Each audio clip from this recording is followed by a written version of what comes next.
Saya bersyukur saudaraku, Tuhan kita luar biasa. Saya percaya saya berjumpa dengan orang-orang yang diurapi Tuhan. Saya tahu saya berhadapan dengan orang-orang yang luar biasa. Tanpa terasa ya saudaraku, hari ini kita akan masuk pada bagian yang ketiga dari seri firman Tuhan di bulan ini. How to have a meaningful life. Kalau saudara masih ingat sekian waktu saudaraku, ada satu istilah yang cukup populer di kalangan anak-anak muda, saudara. Kalau saudara pernah mendengar istilah YOLO, pernah ya, saudaraku? Anak-anak muda sering mengatakan YOLO, YOLO gitu, saudara. You only live once. Engkau hanya hidup satu kali. Will it be a life worth remembering? Saya akan memakai ini menjadi judul firman Tuhan pada hari ini. Kalau toh engkau hanya diberi kesempatan untuk hidup satu kali saja, akankah hidup yang hanya sekali ini saja merupakan hidup yang layak untuk diingat? Pernah nggak ya saudara terlintas dalam benak saudara? Dari sekian banyaknya orang yang hidup di muka bumi ini. Kira-kira loh saudara, berapa banyak orang yang saudara ingat? Dari sekian banyaknya orang ini. How many? Let's do the math ya, kita coba hitung ya. 2021 saudaraku, jumlah penduduk di dunia ini tuh kira-kira sekitar 7,9 miliar.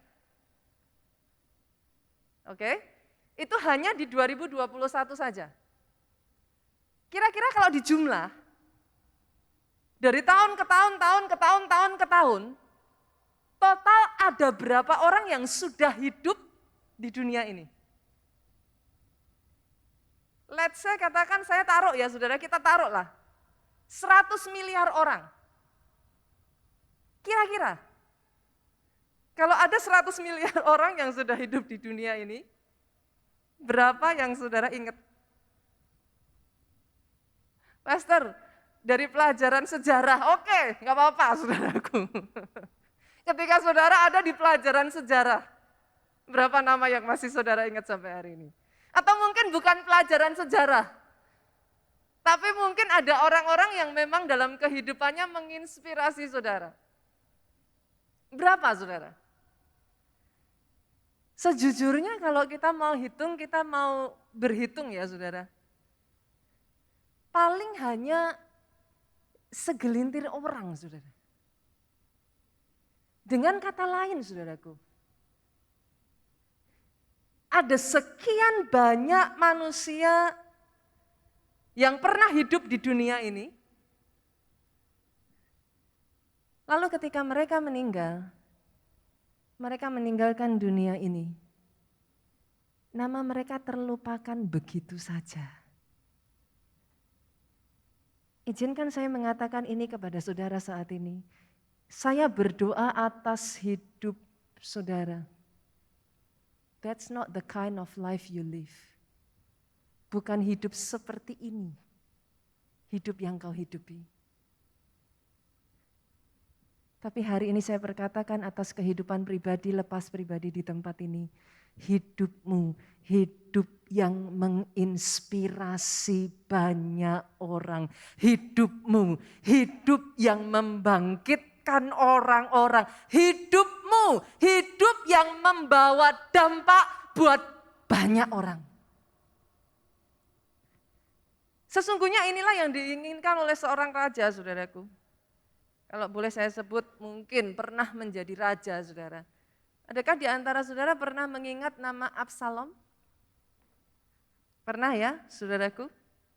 Absalom juga hal yang sama saudara. Dia menginginkan di dalam kehidupannya untuk orang-orang tetap mengingat namanya.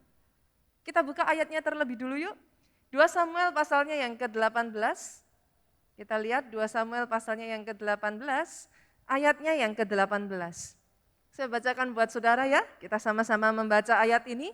Sewaktu hidupnya, Absalom telah mendirikan bagi dirinya sendiri tugu yang sekarang ada di lembah raja. Sebab katanya, aku tidak ada anak laki-laki untuk melanjutkan ingatan kepada namaku. Ternyata sama, saudaraku. Absalom ingin agar namanya diingat. Dan ia telah menamai tugu itu menurut namanya sendiri. Sebab itu sampai hari ini, tugu itu dinamai orang Tugu Peringatan Absalom. Tapi pertanyaan saya buat setiap saudara, yes. Orang-orang mengingat nama Absalom. Sampai detik hari ini kalau saya tanya kepada saudara, berapa banyak dari saudara yang pernah mendengar nama Absalom? Saya yakin saudaraku akan ada banyak orang yang mengangkat tangannya. Yes, people remember Absalom. Tapi yang sangat disayangkan, orang memang mengingat Absalom.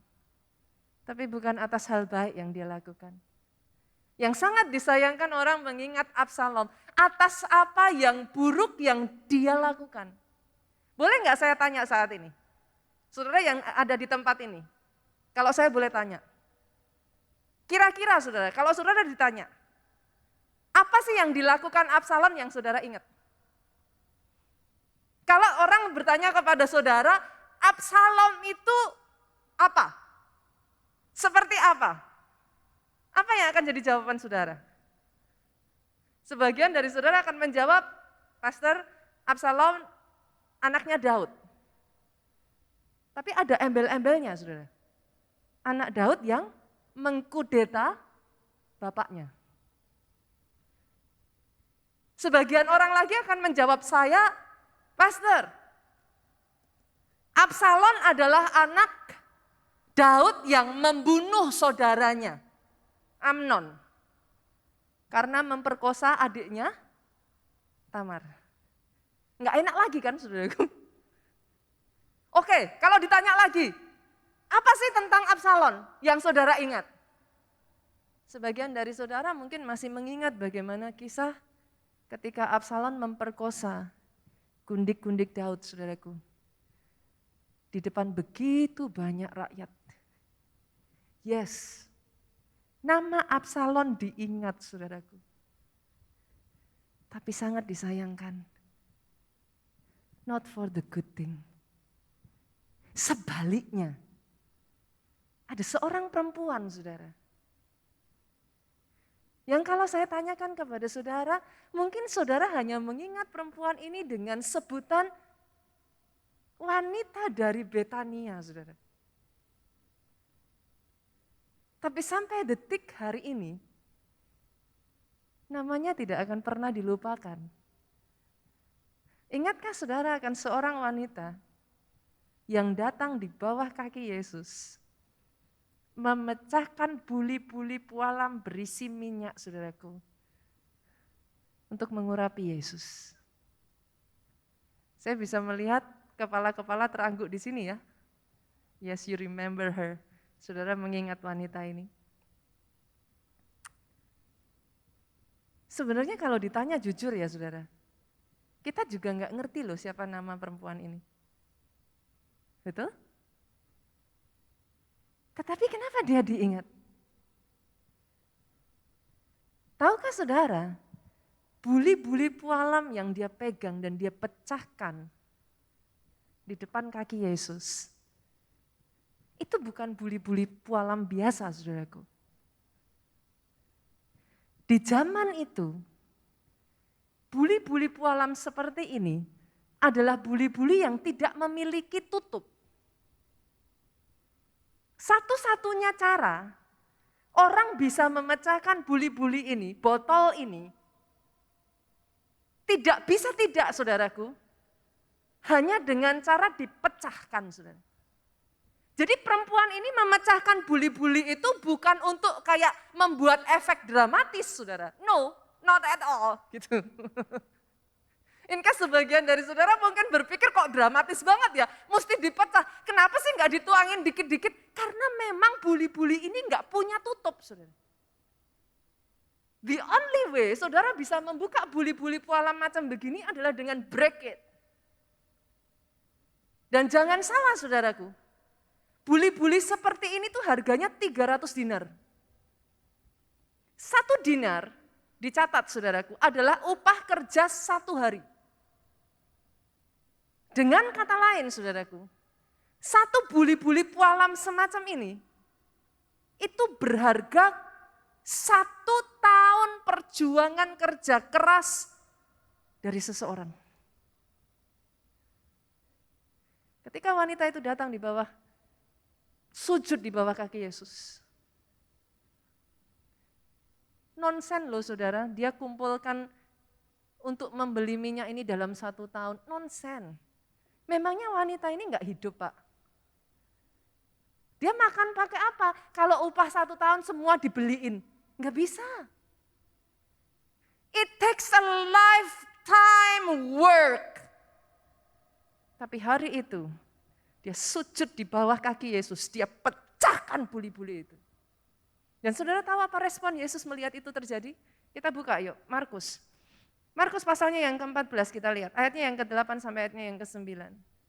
Saya tahu sebagian orang ketika wanita ini melakukan hal ini pada saat itu, akan ada orang-orang yang terus mengatakan, sok cari perhatian, kayaknya namanya netizen dari zaman dulu sampai sekarang masih sama ya, saudaraku. Enggak dulu. Enggak, sekarang netizennya masih sama. Tapi kita lihat apa yang Yesus katakan. Markus 14 ayatnya yang ke-8 sampai ayatnya yang ke-9. Ia telah melakukan apa yang dapat dilakukannya. Tubuhku telah diminyakinya sebagai persiapan untuk penguburanku. Aku berkata kepadamu, sesungguhnya di mana saja Injil diberitakan di seluruh dunia, apa yang dilakukannya ini akan disebut untuk mengingat akan dia.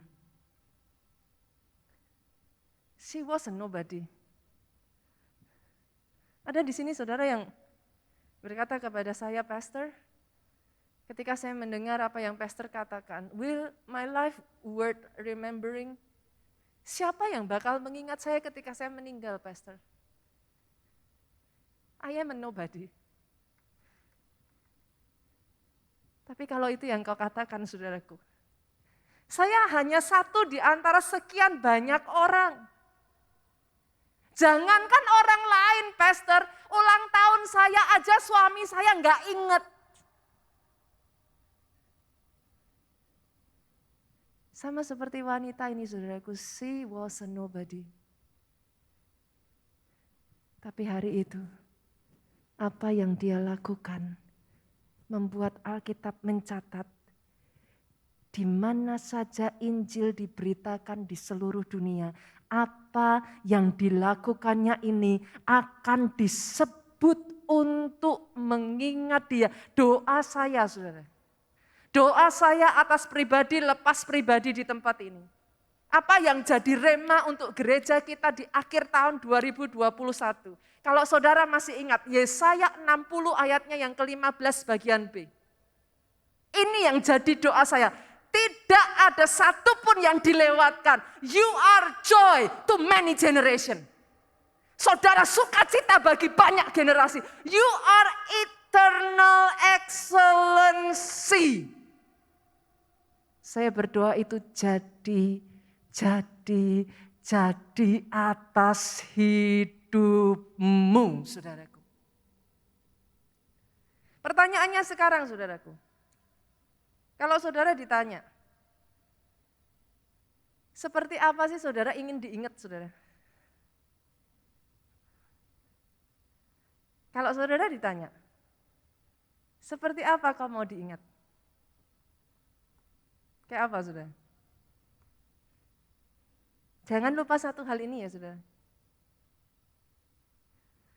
Saudara boleh diingat atas hal-hal hebat yang saudara lakukan kepada manusia. That's okay, that's good, saudaraku. Tapi jangan pernah lupa satu ini. Belum tentu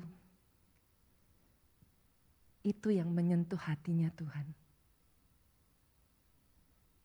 Orang-orang yang namanya dicatat di Guinness Book of Record, no doubt, saudara, Mereka pasti orang-orang yang luar biasa.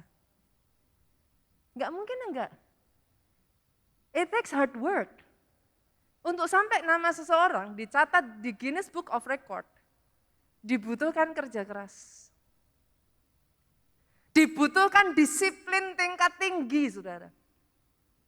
No doubt. Ada salah satu saudaraku nama, saya baca di sini ya saudaraku, karena namanya agak susah. Namanya adalah Asrita Furman, saudaraku. Asrita Furman ini adalah salah satu orang yang termasuk paling banyak memegang rekor dunia sejak tahun 1969. Satu orang saja loh saudara, satu Asrita Furman saja ini, dia memegang 600 rekor.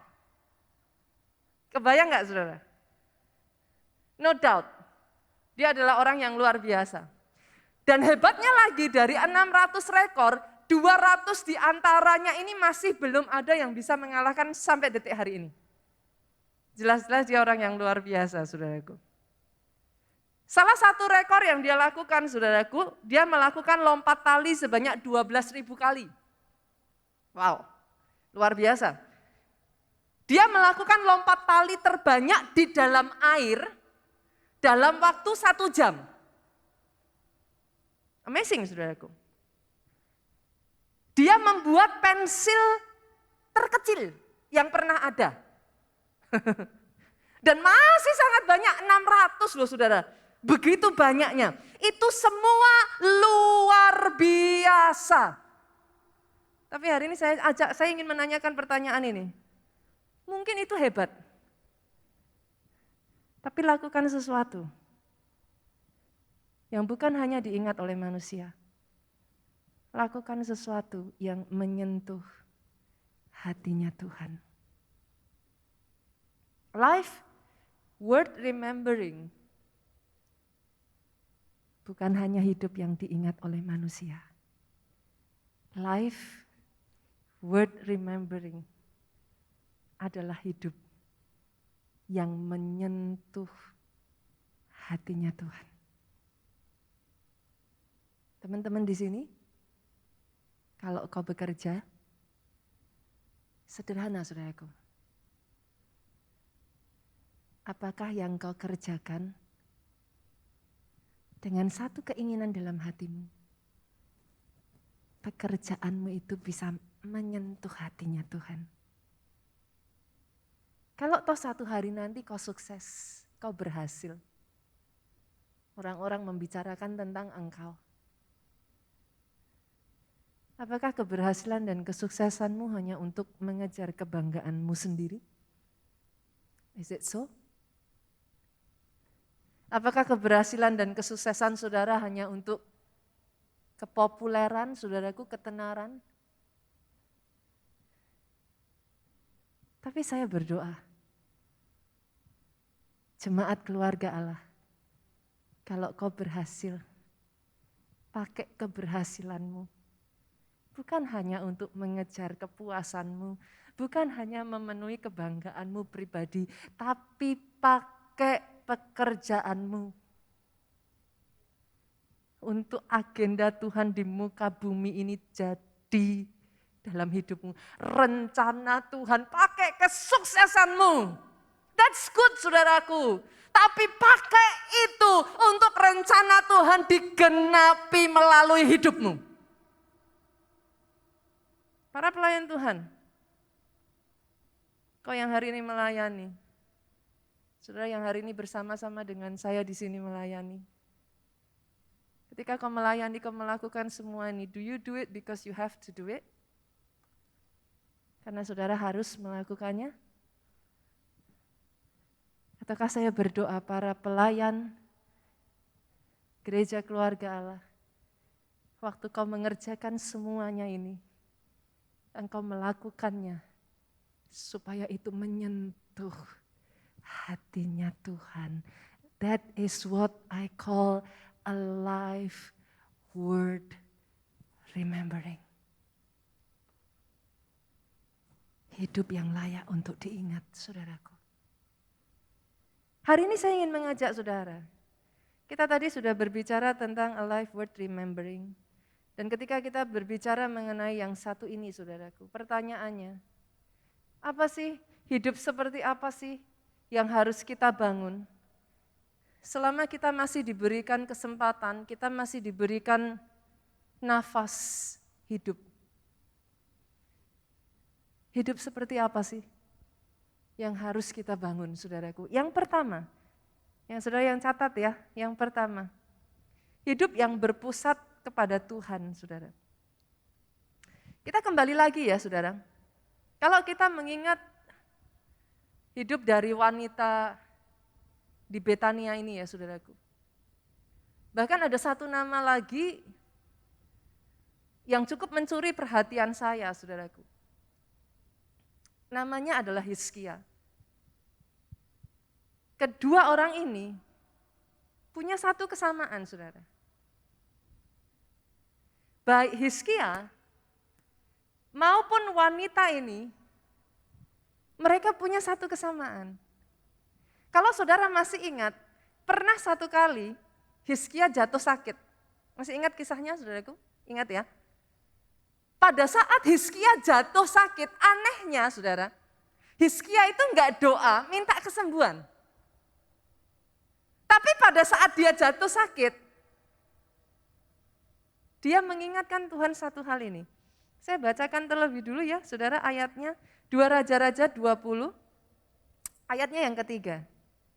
Instead of Hizkia ini ngomong, Tuhan sembuhkan aku, Tuhan lakukan ini, Tuhan lakukan itu. Hizkia ngomong ini, saudara. Ah Tuhan, ingatlah kiranya bahwa aku telah hidup di hadapan-Mu dengan setia dan dengan tulus hati. Dan bahwa aku telah melakukan apa yang baik di mata-Mu. Kemudian menangislah Hizkia dengan sangat. Wow. Hizkia tidak minta kesembuhan, saudara. Hizkia melakukan sesuatu yang nyentuh hatinya Tuhan. Dia cuma ngomong gini, saudara. Lord, remember me. Aku mengikut Engkau dengan setia. Aku lakukan segalanya buat Engkau. Buat raja yang satu ini, saudaraku. Apa yang jadi segalanya buat dia? Bukan supaya kerajaannya sukses, that's good. Bukan supaya namanya diingat, that's good.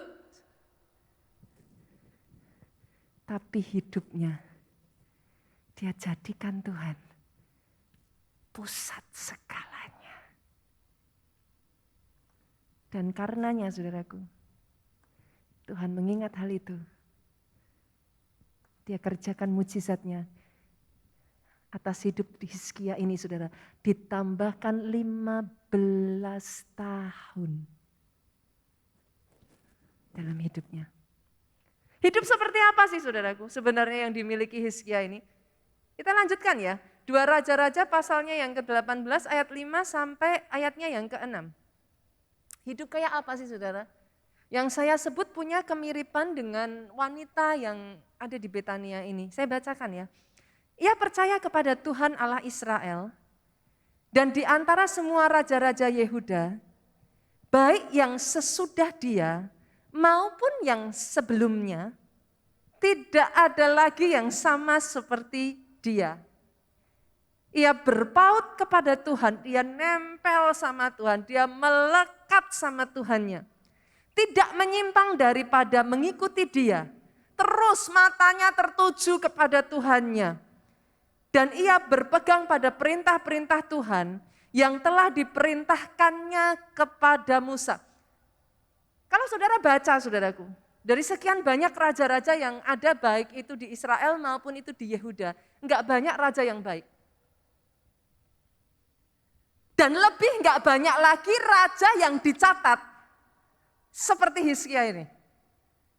Dari yang sebelum, dari yang sesudah, tidak ada yang seperti dia. Itu sangat sedikit saudara mendapatkan di dalam Alkitab. Salah satunya Hizkia. Basically, saudaraku, baik perempuan yang ada di Betania, baik Hizkia, satu kesamaan yang mereka punyai. Whatever they do, Tuhan itu pusatnya. Saya berdoa, saudara. Sincerely saya berdoa. Hidup yang kau bangun, Tuhan jadi pusatnya. Sebagian orang itu tanya sama saya, Pastor, bagaimana kalau setelah semua yang saya lakukan, after everything,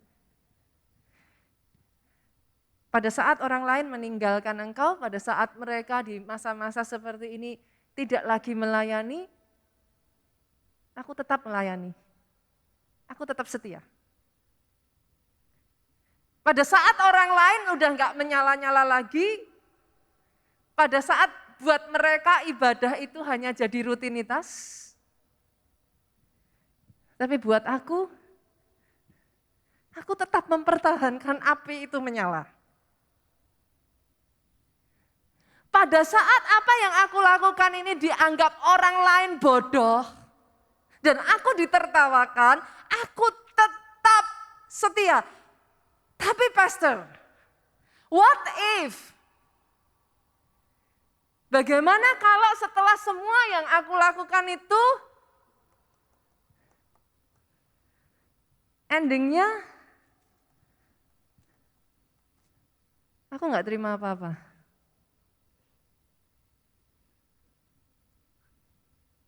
Ada nggak di sini yang pernah punya pertanyaan kayak gitu, saudaraku?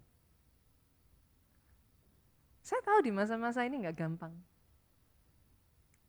Beberapa waktu yang lalu, saudaraku, ada seorang ibu datang kepada saya dan menceritakan masalahnya.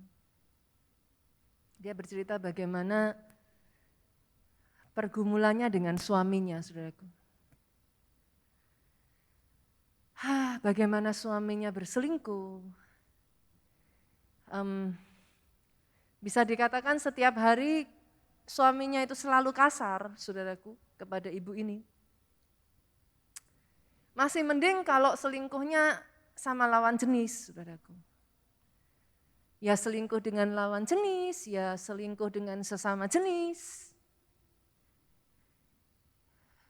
Pokoknya hidup suaminya itu sudah enggak karu-karuan, saudara. Dia datang kepada saya dan dia bertanya. Saya menjawab satu jawaban yang simpel, saudaraku. Kalau kamu tanya sama saya, the choice is yours, gitu. Pilihannya ada di kamu. Tapi kalau kamu memilih untuk memperjuangkan, saya katakan kepada orang ini, saudaraku, perjuangkan sampai akhir. Dan karena kamu tanyanya sama saya hamba Tuhan, saya pendeta, ya pasti saya jawab. No turning back, kan gitu, saudaraku. Tapi saya ngerti bagaimana susahnya dan bagaimana enggak gampangnya. Untuk membuat itu lebih seru lagi ya, saudaraku. Saya itu salut dengan wanita ini, kenapa? Karena despite suami yang seperti itu, saudaraku, setiap pagi dia memasakkan suaminya, saudara. Terlepas dari suaminya berkata kasar, terlepas dari dia kayak enggak dihargai, saudaraku. Dia lakukan itu setiap hari dengan setia. Sejujurnya secara manusia sama-sama perempuan, saudaraku. Di hati juga saya enggak terima, saudara. Ibu ini tuh berkata kepada saya seperti ini, saudaraku. Pastor, saya enggak keberatan dan saya akan memperjuangkan, tapi pastor saya punya pertanyaan. Dia ngomong ini, saudara. What if? Pertanyaan yang saya lemparkan kepada saudara. Bagaimana kalau saya tetap memilih untuk memperjuangkan suami saya tidak bercerai, saya tetap melakukan apa yang saya lakukan, saya tetap melayani suami saya, terlepas dari seperti apa suami saya. Tapi setelah semuanya itu, bagaimana kalau ternyata endingnya suami saya tetap tidak berubah dan hidup saya tetap menderita, pastor. Jujur loh, saudaraku, ketika saya ditanya pertanyaan itu ya, sebagai sama-sama wanita loh.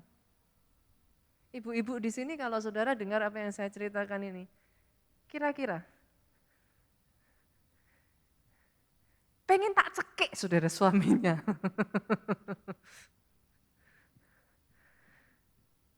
Tapi saya mengingat satu ayat ini, saudaraku. Dan saya katakan ini kepada wanita ini. Bukankah kamu dan aku, hari ini saya juga katakan ini kepada saudara, bukankah saudara dan saya adalah orang-orang yang mempercayai bahwa ada upah bagi dia yang sungguh-sungguh mencari Tuhannya. Apapun itu saudaraku. Ibrani 11 ayat 6 ini saudara. Satu ayat ini saudaraku, saya bacakan buat saudara ya. Tetapi tanpa iman, tidak mungkin orang berkenan kepada Allah. Dan dengar ini saudara, sebab barang siapa berpaling kepada Allah, ia harus percaya bahwa Allah ada. Dan bahwa Allah memberi upah kepada orang yang sungguh-sungguh mencari Dia. Apapun saudaraku, orang di kiri kananmu boleh seperti apa. Bahkan kalau orang berkata kepada saudara, apa sih yang kamu dapat dari semuanya itu? Ingat satu hal ini, ketika hidupmu berpusat kepada Tuhan, akan tiba waktunya nanti satu hari kelak, ada upah yang menanti saudara di tempat ini. Boleh saya dengar aminmu yang paling keras dan pegang itu. Jangan sampai kau kehilangan imanmu. Yang pertama saudara, hidup seperti apa sih yang harus kita bangun? Hidup yang berpusat kepada Tuhan. Yang kedua, hidup seperti apa yang harus kita bangun? Berani untuk melakukan gebrakan yang positif, saudara. Buat Hizkia nggak gampang, saya tahu saudaraku.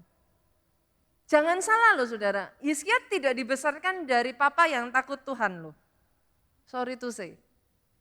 Kalau saudara berpikir itu keturunan pastor, oh saudara berpikir ya mungkin dari kecilnya Hizkia udah dibesarkan dengan cara yang benar. Sorry saudara, papahnya Hizkia namanya Ahaz. Dan semasa hidupnya Ahaz, bangsa Israel itu jauh dari Tuhan. Hizkia tidak dibesarkan dari keluarga yang takut Tuhan. Hizkia tidak dibesarkan dari ayah yang memberi teladan. Tapi the moment Hizkia memegang tampuk pemerintahan, dia hancurkan patung-patung Baal.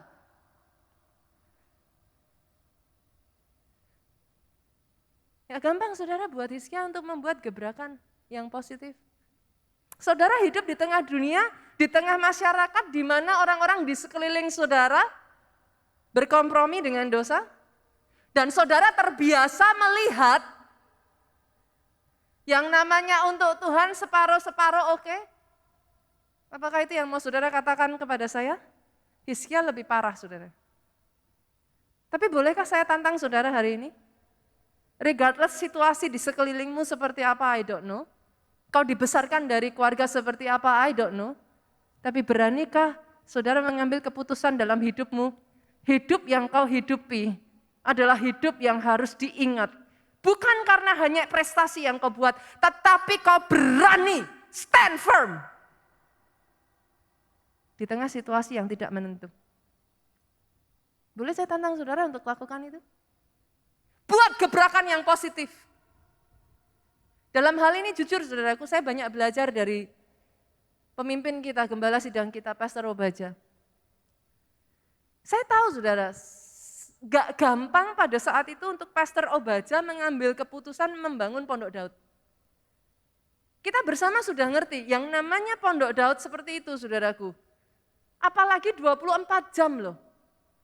7 hari dalam seminggu saudaraku. It's not easy, gak gampang. Berapa banyak gereja-gereja yang sudah mencoba membuat hal semacam ini saudara. It doesn't last long, gak bisa tahan lama. Tapi pada saat Pastor Obaja mendengar rema yang dari Tuhan, bangun Pondok Daud. Oh saya salut loh saudaraku. Saya takjub dengan keberanian yang dimiliki Pak Obaja, do it. Dengan keteguhan hati yang dimiliki Pak Obaja, do it. Saya yakin akan ada orang-orang di sekeliling Pak Baja yang bukan maksud buruk, saudara. Akan mengatakan, Pak Baja, ya mungkin nggak usah 24 jam. Kayaknya tiap hari ada beberapa jam aja udah appreciated kok Pak Baja. Betul? Loh, nggak gampang loh, saudara. Saya yakin pada saat itu Pak Obaja itu mendengar banyak orang yang memberi masukan. Tapi satu hal yang saya angkat topi dengan gembala sidang kita. Sekali dia mendengar rema yang daripada Tuhan, dia berani stand firm di sana, dia bikin gebrakan positif. Yang saudara tahu apa yang terjadi sampai detik hari ini? Pondok Daud yang dibangun di kota Solo ini, saudaraku, menjadi akar roh. Buat sebagian dari saudara, saudara mungkin nggak bisa melihat itu secara kasat mata ya saudara. Tapi akar roh yang ada di kota Solo ini, saudaraku. Saya tuh pernah katakan kepada suami saya, saudara, Pastor Jung. Satu kali, saudaraku, saya datang dari Jakarta ke Solo, saya masuk ke gedung gereja ini ya, saudara. Saya tuh sudah bisa ngerasain, vibrasinya tuh kenceng sekali, saudara. Tidak heran, selalu ada kesaksian-kesaksian orang-orang yang hanya lewat pas by gereja ini, entah gimana disentuh hatinya sama Tuhan. Datang masuk di jamaah Tuhan, bertobat. Itu saya nggak heran, saudara. Kejadian-kejadian yang seperti itu sangat banyak terjadi di gereja kita. Saudara tahu kenapa? 24 jam dalam sehari pujian penyembahan diangkat di hadapan Tuhan. Kadangkala untuk melakukan sesuatu yang ekstrim bagi Tuhan, saudara mungkin akan dicaci banyak orang, saudara mungkin akan dicela banyak orang, saudara mungkin akan I don't know. Tapi hari ini saya tantang saudara, kalau sama-sama kau hanya punya hidup satu kali, hidup seperti apa sih yang mau kau bangun, saudaraku? Berani bikin gebrakan positif dalam hidupmu. Bikin gebrakan positif di tempat kerjamu. Buat gebrakan positif di dalam tempatmu melayani Tuhan. Buat gebrakan positif di masyarakat, society di mana engkau tinggal. Berani, saudaraku. Dan doa saya itu hidup yang kau hidupi, life worth remembering. Yang ketiga, saudara, yang terakhir. Saya akan tutup dengan poin yang terakhir ini. Setialah sampai akhir, saudara. Setialah sampai akhir. Izinkan saya mengatakan satu kata ini ya, saudara, satu kalimat ini. Hanya orang yang menyelesaikan pertandingannya sampai akhirlah yang akan diingat. Saudara boleh start well, tapi sorry saudaraku, percuma kalau kau nggak finish strong.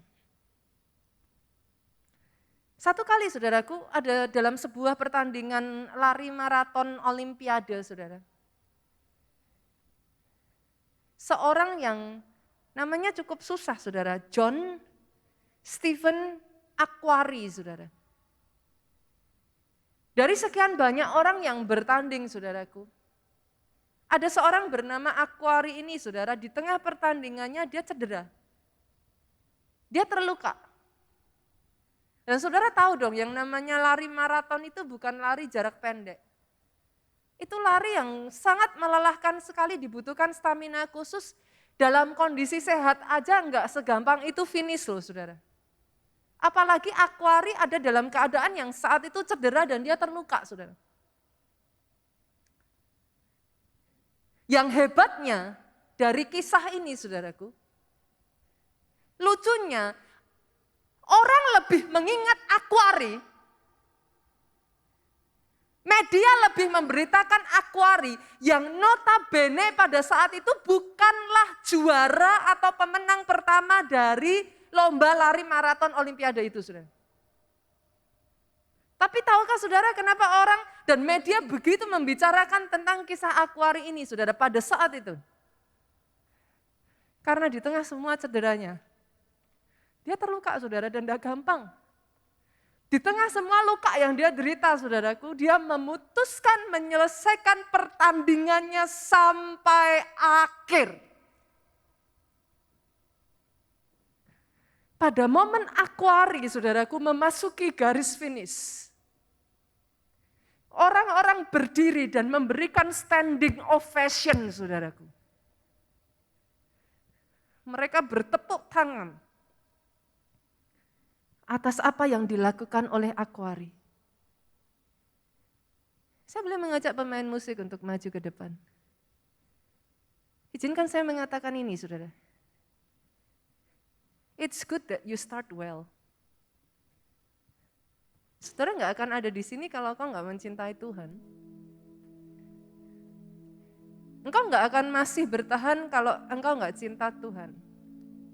Ngomong kosong, saudaraku, and that I know. Gitu. There must be a reason you do what you do.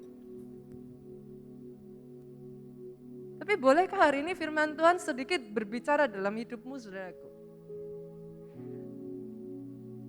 If you already start well, please finish it well.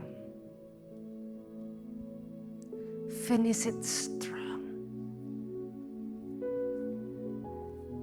Selesaikan pertandinganmu sampai akhir, saudara. Dan biarlah hidupmu, saudaraku, hidup yang membawa pujian hanya bagimu, Tuhan, segala pujian. Hidup yang worth remembering, saudara, bukan hidup yang hebat, yang diingat banyak orang saja, saudara. Saudara, maybe you are nobody.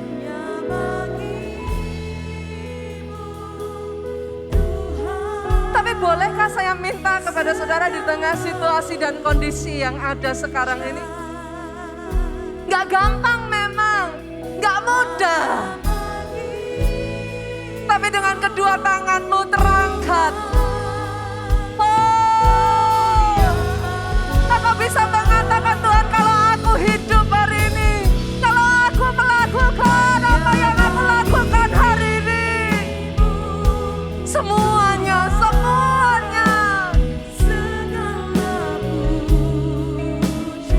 pujian itu diangkat kepadamu, Tuhan. Terlepas apakah orang melihat apa yang aku lakukan, terlepas apakah orang menghargai, terlepas apakah aku mendapat sesuatu dari itu semua. Tapi hari ini satu komitmen keluar dari mulut ini, Tuhan. Oh Yesus, Tuhan, hanya bagimu, Tuhan. Come on, come on. Yang terakhir yang katakan, hanya bagimu, Tuhan, segala pujian. It's all to you. It's all to you, sir.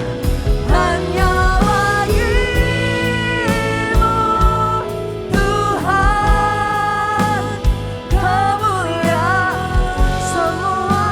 Semuanya untuk Engkau saja, Tuhan.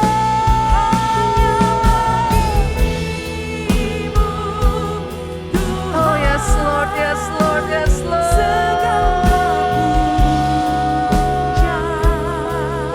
Karena kami tahu, saudaraku, karena kami tahu, Tuhan.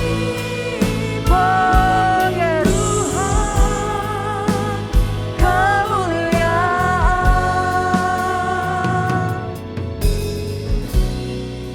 dan keagungan. Ini yang kami pegang, Tuhan.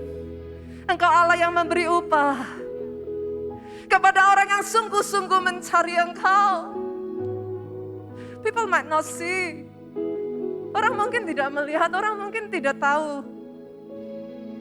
Perjuangan apa di balik apa yang kami lakukan untuk ada di posisi kami hari ini. Tapi saat ini Tuhan, kami berdiri di hadapan-Mu dan kami mengatakan kepadamu, biarlah hidup kami ini life worth remembering. Karena hidup yang kami hidupi bukan hanya sekedar diingat oleh manusia, no.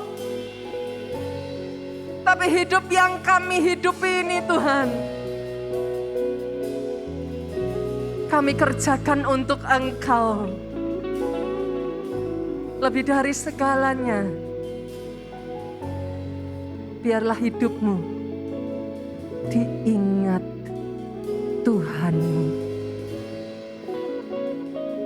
Saudaraku, dimanapun engkau berada, angkat kedua tanganmu saat ini.